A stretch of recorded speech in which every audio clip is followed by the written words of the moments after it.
As I impatiently await the release of the Storm King Thunder miniature set, I decided to take a look at some of the older releases from the D&D line, as well as some random other miniatures that are giants.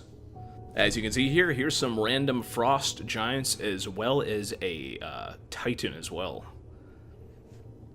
I included the titans just because they're probably some of the most impressive translucent miniatures that were ever released by Wizards of the Coast.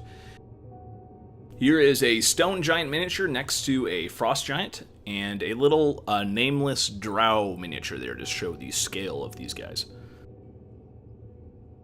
Oh, here's a couple interesting Formican? I don't know how to pronounce that. These guys are basically like Feywild Chaos giants that are all mutated and stuff. And again, you can see the size of these. These are actually huge miniatures, which you can tell by looking at the nameless drow miniature right there. This guy is an astral giant, and I actually did a little bit of modding on this one. Since he's translucent at the base, I drilled a hole and put an LED in the miniature, so he can light up, and it actually looks really awesome. I turned down the lights a little bit so you can see. That's pretty cool.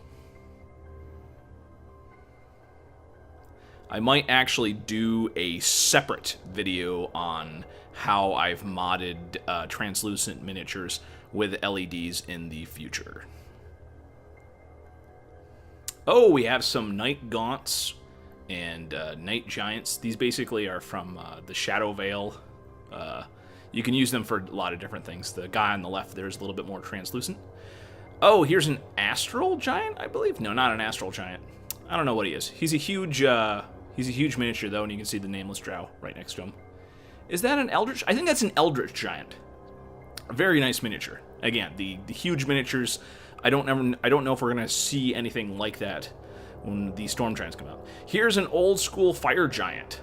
I kind of like the pose on this guy. He's a little bit awkward looking. I think I'm going to compare him to a Reaper. There we go.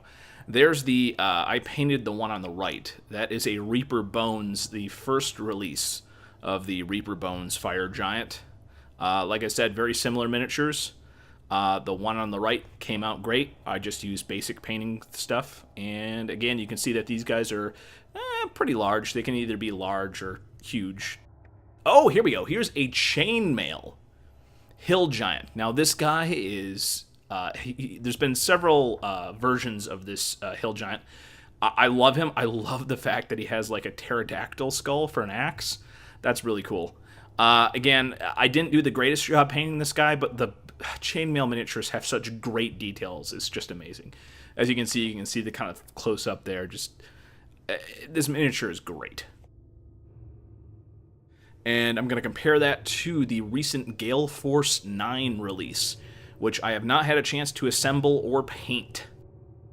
This new sculpt is in the classic rock throwing pose.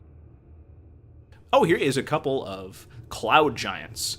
Both a female Cloud Giant and a male Cloud Giant. The male Cloud Giant looks super goofy, and I might have to redo his paint job. These are both Reaper miniatures. Speaking of Reaper miniatures, here is the Reaper Bones Colossal Skeleton.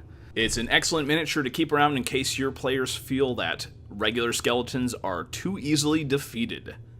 So that should wrap it up. How will the Storm King's Thunder miniatures match up with some of these giants? I don't know, but I eagerly await receiving my booster pack of the new miniature set. And if there's anything interesting, I will be sure to show it off. Have a great day, and as always, thank you for watching the video.